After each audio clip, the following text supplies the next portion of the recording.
அஇஅதிமுக பொதுச் செயலாளர் புரட்சித்தாய் சின்னம்மா அவர்கள் வெளியிட்டிருக்கும் பொங்கல் திருநாள் வாழ்த்துச் செய்திகள். உலகத் தமிழர்கள் எல்லோரும் உவகையுடன் ஒன்றாக இணைந்து கொண்டாடும் தமிழர் திருநாளாம் பொங்கல் திருநாளில் திக்கெட்டும் வாழும் அன்புக்குரிய தமிழ் சொந்தங்கள் அனைவருக்கும் தன் இதயம் கனிந்த பொங்கல் திருநாள் நல்வாழ்த்துக்களை மகிழ்ச்சியோடு தெரிவித்துக் கொள்வதாக குறிப்பிட்டுள்ளார். உழவிற்கும் தொழிலுக்கும் வந்தனை செய்வோம் என்று மகாகவி பாரதியாரின் சொல்லிற்கிணங்க உழவு தொழிலை போற்றும் வகையில் இந்த இனிய பொங்கல் திருநாளில் மக்கள் தங்கள் இல்லங்களில் வண்ண கோலமிட்டு கொத்து மஞ்சள் குலைகள் கட்டி தித்திக்கும் கரும்பு, காய்கறிகள், பழங்கள் முதலியவற்றை படையலிட்டு புதுப்பானையில் பால் ஊற்றி அது பொங்கி வரும்போது பொங்கலோ பொங்கல் என்று மகிழ்ச்சி குரல் எழுப்பி அரிசியிட்டு இறைவனை வழிபடுவார்கள் என அஇஅதிமுக பொதுச் செயலாளர் புரட்சித்தாய் சின்னம்மா அவர்கள் தமது வாழ்த்துச் செய்தியில் குறிப்பிட்டுள்ளார். அல்லும் பகலும் அயராது உழைத்து இவ்வுலகிற்கே உணவு வழங்கிடும் உழவர் பெருமக்கள் அனைவரது வாழ்விலும் ஏற்றம் பெற்றிட புரட்சித் தலைவர் அவர்கள் தனது ஆட்சி காலத்தில் உழவு தொழிலை காப்பாற்றிடவும் அதனை மேம்படுத்திடவும் சிறு விவசாயிகளுக்கு இலவச மின்சாரம் வழங்கினார் என குறிப்பிட்டுள்ள புரட்சித்தாய் சின்னம்மா, புரட்சித் தலைவரின் ஆட்சி காலத்தில்தான் தமிழகத்தில் விவசாய விளைநிலங்களின் பரப்பளவு 17 லட்சம் ஹெக்டேரில் இருந்து 70 லட்சம் ஹெக்டேராக உயர்ந்தது என்றும்,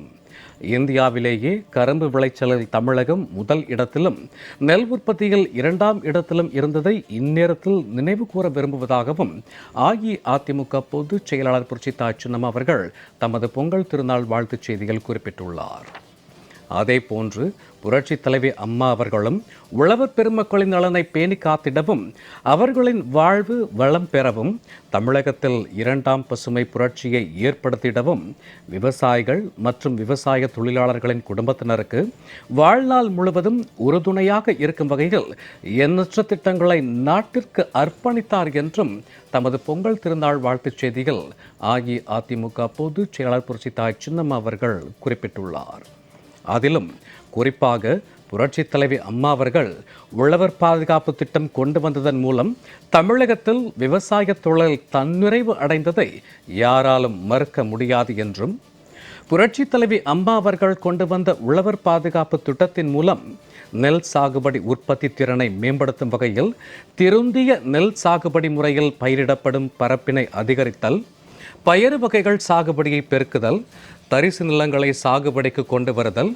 துல்லிய பண்ணையம் மூலம் சாகுபடி மேற்கொள்ளுதல், சொட்டு நீர் பாசன முறையை ஊக்குவிக்க மானியம் வழங்குதல், விளைபொருட்களை பாதுகாப்பாக வைக்க கிடங்குகள் அமைத்தல், வேளாண் இயந்திரங்களை கொள்முதல் செய்ய வேளாண் கூட்டுறவு சங்கங்களுக்கு மானியம் அளித்தல், விவசாயிகளுக்கு குறைந்த வாடகையில் வேளாண் இயந்திரங்களை வாடகைக்கு வழங்குதல் என பல்வேறு முன்னோடி திட்டங்களை செயல்படுத்தினார்கள் என அஇஅதிமுக பொதுச் செயலாளர் புரட்சித்தாய் சின்னம்மா அவர்கள் தமது வாழ்த்துச் செய்தியில் சுட்டிக்காட்டியுள்ளார். இதன் காரணமாகத்தான் புரட்சித் தலைவி அம்மா அவர்களின் பொற்கால ஆட்சியில் ஒவ்வொரு ஆண்டும் உணவு தானிய உற்பத்தியில் தமிழகம் புதிய சாதனையை படைத்தது என்பதை இந்நேரத்தில் எண்ணி பெருமிதம் அடைவதாக புரட்சித்தாய் சின்னம்மா அவர்கள் தமது வாழ்த்துச் செய்தியில் குறிப்பிட்டுள்ளார். நம் நாட்டின் முதுகெலும்பாக விளங்கும் உழவர் பெருமக்களுக்கு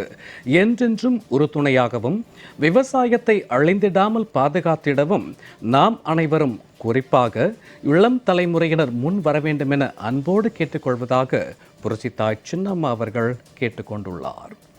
மேலும் ஜாதி மத பேதமின்றி இந்து, இஸ்லாமியர், கிறிஸ்தவர் என்று அனைவராலும் ஒற்றுமையோடு சமத்துவ பொங்கலாக கொண்டாடப்படுகின்ற இந்த அறுவடை திருநாளில் ஏற்ற தாழ்வுகள் நீங்கவும் சகோதரத்துவம் தழைக்கவும் தமிழர் என்கிற ஒரு குடையின் கீழ் மத நல்லிணக்க பொங்கலாய் நாம் அனைவரும் கொண்டாடுவோம் என்றும், தமிழ்நாட்டில் உள்ள பாசன கால்வாய்களில் இந்த மக்கள் விரோத திமுக அரசு முறையாக தூர்வாராமல் மழைக்காலங்களில் பயிர்கள் மூழ்கி தொடர்ந்து வீணாவது, இடுபொருள் விலை உயர்வு, விவசாய கூலி உயர்வு மற்றும் சாகுபடி செய்த பயிர்களுக்கு உரிய ஆதார விலை கிடைக்காதது, விளைவித்த பயிர்களை திமுக அரசு முறையாக கொள்முதல் செய்யாதது போன்ற எண்ணற்ற இன்னல்களுக்கு மத்தியிலும் இந்த வேளாண் தொழிலில் ஈடுபட்டு நம் அனைவருக்கும் உணவளிக்கும் உழவர் பெருமக்களுக்கு வரும் ஆண்டிலாவது மகிழ்ச்சியான வாழ்க்கை அமைந்திடவும் அவர்களுடைய வாழ்வாதாரம் மென்மேலும் உயர்ந்திடவும் எல்லாம் வல்ல ஆண்டவனை வேண்டிக் கொள்வதாக அஇஅதிமுக பொதுச் செயலாளர் புரட்சித்தாய் சின்னம்மா அவர்கள் குறிப்பிட்டுள்ளார். தை பிறந்தால் வழி பிறக்கும் என்பார்கள். தமிழரின் தன்மானம் தனித்தன்மையோடு திகழ, தமிழர் தம் வாழ்வில் வளம் பெற்றிட, மக்களாட்சி மலர தமிழர் திருநாளாம் தை திருநாள் வழி வகுக்க வேண்டும் என்றும் தெரிவித்துக் கொண்டும், உங்கள் அனைவரது இல்லங்களிலும் அன்பும் அமைதியும் செல்வமும் மகிழ்வும் பால் போல் பொங்கி வழிய வேண்டும் என்றும், தமிழக மக்கள் அனைவருக்கும் தமது நெஞ்சம் நிறைந்த பொங்கல் திருநாள் நல்வாழ்த்துக்களை மீண்டும் ஒருமுறை மகிழ்ச்சியோடு உரித்தாக்கிக் கொள்வதாக அஇஅதிமுக பொதுச் செயலாளர் புரட்சித்தாய் சின்னம்மா அவர்கள் தமது பொங்கல் திருநாள் வாழ்த்துச் செய்தியில் குறிப்பிட்டுள்ளார்.